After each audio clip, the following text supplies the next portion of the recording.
Tuan-tuan dan puan-puan, bertemu kita kembali di segmen ketiga ataupun segmen terakhir, sesi terakhir bagi kursus dalam talian UKE 0320 pengenalan kepada peta dan pelan kadaster.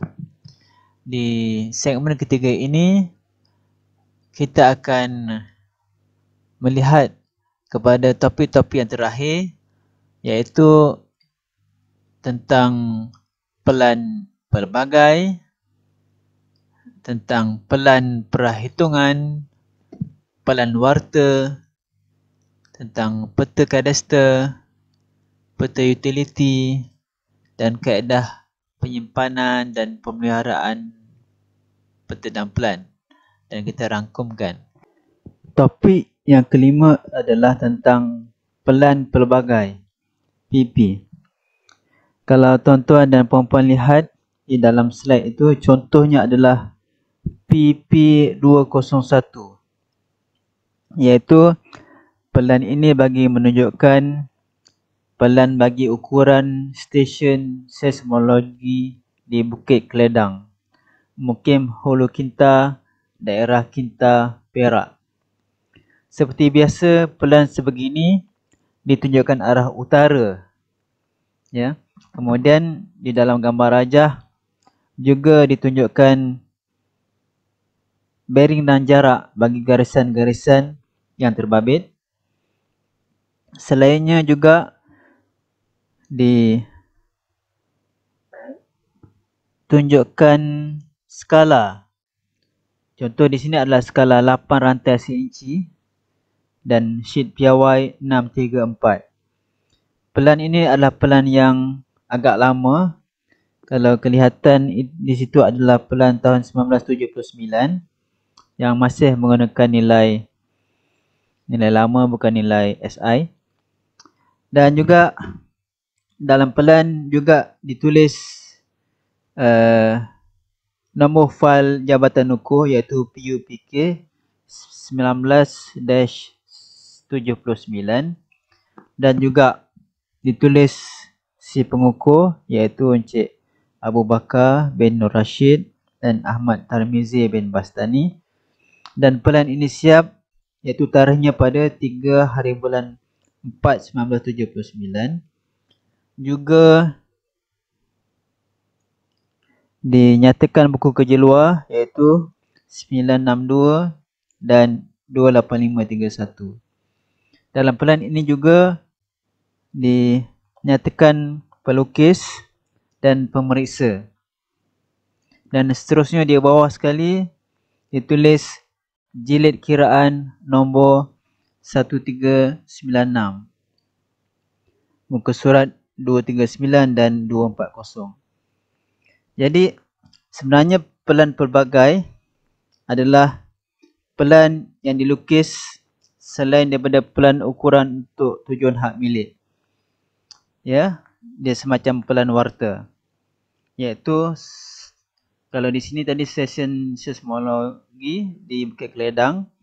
Selain juga pelan ini boleh dinyatakan sebagai pelan bagi tujuan tempat kejadian ataupun kes polis, ataupun bagi tujuan balapan atau sukan. Pelan pelbagai bagi pengukuran kerja kaunter ataupun pengukuran luar pesisir pantai. Semua contoh pengukuran ini memerlukan pelan pelbagai kerana ataupun apabila ia dipohon oleh jabatan-jabatan ataupun agensi-agensi kerajaan untuk disediakan. Jadi maklumat pelan pelbagai ini bukanlah pelan-pelan yang disimpan ataupun dideposit sebagai mana yang diperuntukkan di bawah Seksyen 410 KTN. Dan pelan ini tidaklah perlu diperakui oleh ataupun diluluskan oleh pengarah ukuran pemetaan negeri. Walau bagaimanapun, kadang-kala pelan ini diluluskan oleh ataupun ditandatangan oleh pengarah ukur dan pemetaan, dan kadang-kala ia juga didepositkan ataupun disimpan di bilik kebal Jabatan Ukur dan Pemetaan Malaysia. Dalam topik ke-6 adalah tentang pelan warta atau PW.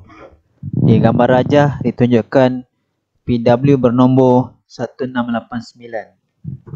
Sebenarnya pelan warta ini diperuntukkan ataupun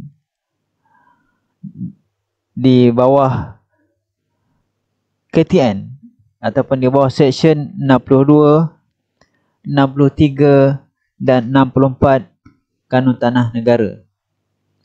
Dalam seksyen 433 KTN pula adalah keperluan perundangan bagi penyiaran notis tertentu dan pemberitahuan. Pelan warta mempunyai 4 kategori, iaitu perisytiharan, pindaan, tambahan, pengeluaran dan pemansuhan. Permohonan pelan ini memerlukan surat permohonan atau borang tanah nombor 126 pindaan 186 beserta dengan pelan PU, keratan minit mesyuarat Majlis Mesyuarat Kerajaan Negeri yang berkaitan dan surat kelulusan Majlis Mesyuarat Kerajaan Negeri beserta bayaran ukur secara percuma di bawah seksyen 4-2 Kanun Tanah Negara. Pelan waktu ini, kalau tuan-tuan dan puan-puan lihat di dalam gambar rajah tersebut, mengandungi tajuk warta, penunjuk utara, skala, nombor lembar piawai, nombor fail jabatan, sempadan pentadbiran, abatal, nombor lot berhampiran beserta dengan nombor pelan akui, keluasan kawasan, nombor lot pejabat tanah, nama penyemak, nama pengarah ukur dan pemetaan negeri dan nombor pelan warta. Minta maaf ya, pembetulan nombor pelan warta adalah 542. Bukanlah saya sebut tadi 1689. Bagi topik ke-7 adalah tentang pelan perhitungan atau biasa disebut sebagai pre-complaint. Pelan ini ditakrifkan di bawah seksyen 5 Kanun Tanah Negara 1965 sebagai pelan pra-pengiraan.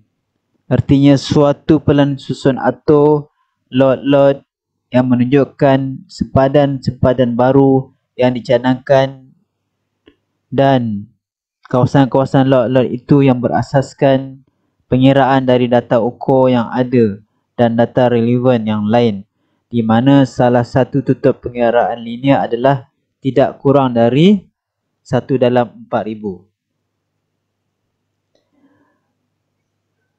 Tuan-tuan juga sila lihat di gambar rajah, pelan perhitungan itu juga terbahagi kepada 3 bahagian, iaitu ruang teks, ruang grafik dan jida.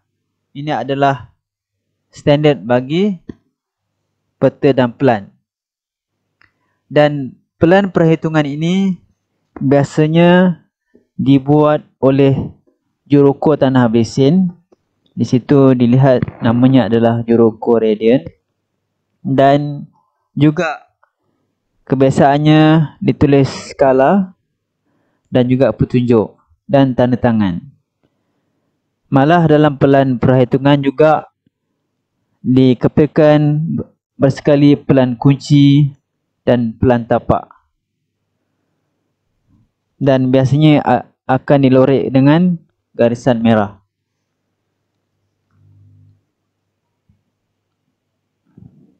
Jadi tujuan pelan ini disediakan bagi memudah dan melancarkan pelaksanaan kerja-kerja ukur yang berkaitan, di mana sempadan lot yang akan diukur dapat dikenal pasti dengan lebih tepat. Dalam topik 8 pula dinyatakan tentang peta kadastra. Jika dilihat daripada gambar rajah, yang dikepilkan adalah peta kadastra berdigit. Manakala bagi peta kadastra yang versi lama ia adalah hitam putih. Dalam peta kadaster ditunjukkan adalah lot-lot bagi negeri tersebut, dan di dalamnya juga dinyatakan keluasan bagi lot-lot tersebut selain daripada ditunjukkan nombor, dan juga garisan-garisan sempadan, sama ada sempadan negeri, sempadan daerah ataupun sempadan mukim. Peta kadaster ini dijadikan sebagai rujukan bagi penyediaan peta dan pelan ataupun dalam tujuan kerja mencarta bagi permintaan ukur ataupun pengukuran di kawasan tanah yang berkaitan. Peta kadaster juga dikenali sebagai lembar piawai ataupun sheet piawai atau standard sheet, dan disediakan mengikut format dan skala yang telah ditetapkan oleh jabatan. Ianya menunjukkan susunan lengkap sempadan lot daripada pelan akui ataupun pelan-pelan akui yang telah diluluskan oleh pengarah ukur dan pemetaan negeri. Pelan akui yang baru diluluskan oleh pengarah ukur dan pemetaan akan dicarta dalam lembar piawai ini. Ciri-ciri yang ditunjukkan adalah sempadan antarabangsa, negeri, daerah, mukim, lot dalam pelbagai skala. Contohnya skala 4 rantai dan 8 rantai CNC. Maklumat seperti sempadan, pentadbiran, nombor pelan akui dan nombor lot juga dipaparkan mengikut kesesuaian persembahan. Lembar piawai adalah dalam unjuran Cassini-Zollner dan boleh diperoleh dalam bentuk digital dan juga bercetak. Seperti mana yang ditunjukkan dalam slide ini, ada warna hijau dan sebagainya. Ini adalah pelan kadaster ataupun standard sheet dalam bentuk digital. Dalam topik 9 ini adalah tentang peta utility atau dikukuhkan sebagai AU. Peta utility adalah dibuat oleh Jabatan Ukur dan Pemetaan Negeri yang biasanya di bawah seksyen pemetaan utility di negeri dan juga di bawah bahagian ukur utility di Jabatan Ukur dan Pemetaan Malaysia.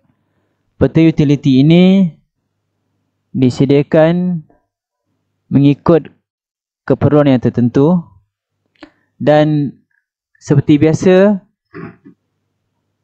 peta ini terbahagi kepada 3, iaitu grafik, teks dan jida.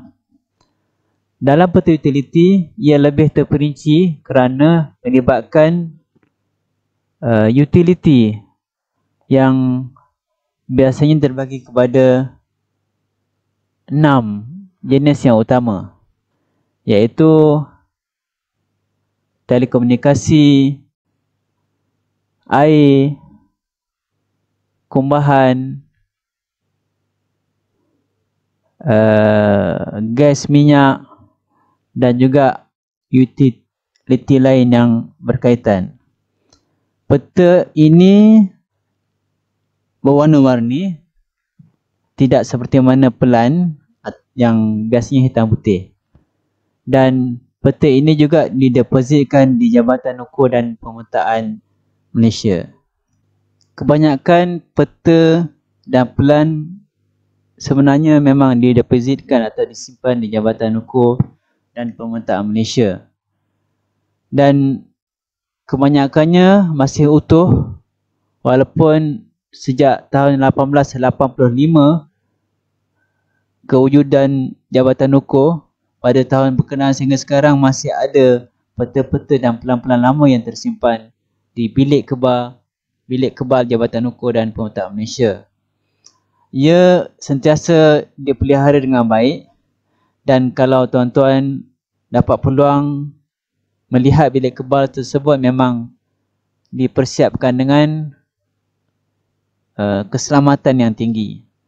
Selain bilik kebal, pelan juga ada disimpan di dalam fail di section-section yang berkaitan. Contohnya pelan seperti jadual peta dan pelan cadangan strata disimpan dalam fail di section strata di setiap Jabatan Hukum dan Pemetaan Negeri. Semua ini adalah aset-aset yang berharga dan kadang-kala ia masih dirujuk untuk tujuan hak milik dan kadang-kala tujuan permohonan di peringkat dan kadang-kala dirujuk oleh mahkamah jika ada kes-kes tertentu dan juga oleh orang awam yang berkehendak dari masa ke semasa. Jika dilihat kembali, sebenarnya peta dan pelan adalah merupakan hasil akhir dalam kerja cerapan dan kerja pengukuran dan pemetaan yang kebanyakannya dilakukan oleh Jabatan Hukum dan Pemetaan Malaysia beserta dengan Jurukuh Tanah Belisin di Semenanjung dan di Sabah Sarawak. Peta dan pelan ini sebenarnya menjadi aset utama oleh jabatan dan sebagai rujukan dari semasa ke semasa. Aset ini juga telah disimpan dalam bentuk digital dan juga dalam bentuk hard copy yang dalam bilik kebal yang telah disebutkan berulang kali sebentar tadi.